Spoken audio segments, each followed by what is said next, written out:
Today we're going to be taking a look at, you got the quadcopter, which is real nice. Actually, it has the charger. It's one of them little USB deals, you know.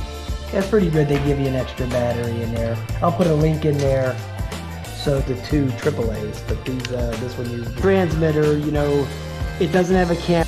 The controller, it just basically has your rate and your flip button. Here, do a constant beep and it's waiting for you. And you can see it's pretty stable. It's reliable, you know, kind of like SEMA, you know. I think this thing would probably be okay outside. I'll wind up taking it outside here. Okay, you have an opportunity to fly them outside. Outside, if they're little like this and there's any kind of breeze whatsoever,